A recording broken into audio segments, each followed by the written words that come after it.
tous et bienvenue pour ce JT sportif. En plein cœur de l'actualité, nous allons vous parler de la prochaine édition du Raid Essec EY. Cette édition se déroulera dans le parc naturel du Vexin et les concurrents pourront participer à une course mêlant trail, VTT, course d'orientation ainsi qu'une activité ludique. Et vous pouvez tous participer. Je dis bien tous. Guillaume Cougar, le président de l'association Raid Essec, va vous expliquer pourquoi je parle de ce tous.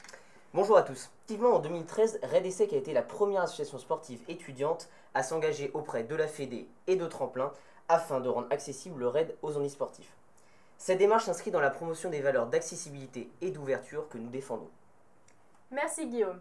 L'année dernière, 7 binômes handi-valides ainsi qu'un binôme 100% handisportif ont participé à la course dans les mêmes conditions que les 300 autres coureurs.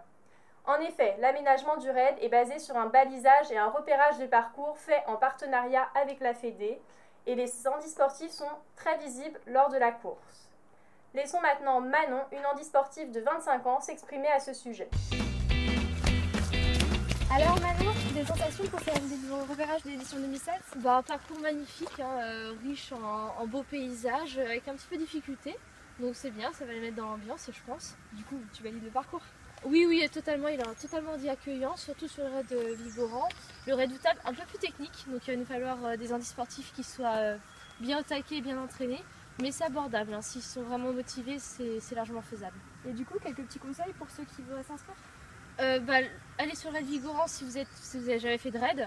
Et pour ceux qui ont déjà une petite expérience, je vous conseille le redoutable, c'est assez sympa pour l'avoir fait l'année dernière, sur un autre parcours certes, mais l'ambiance sur un raid qui est assez long est toujours assez sympa.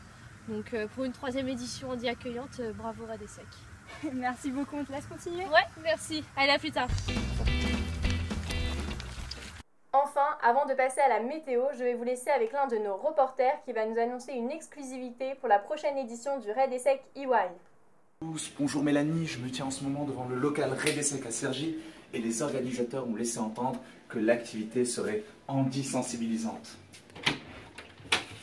Et vous êtes qui là? Qu'est-ce que vous faites ici?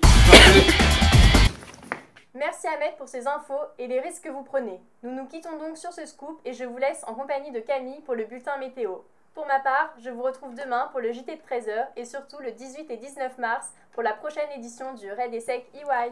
Bonjour à tous et bienvenue à ce bulletin météo consacré aux prévisions du vendredi 18 et samedi 19 mars 2016. Les températures risquent d'être assez redoutables, mais sûrement pas pour les concurrents du fameux Raid Essec qui ne se laisseront pas décourager.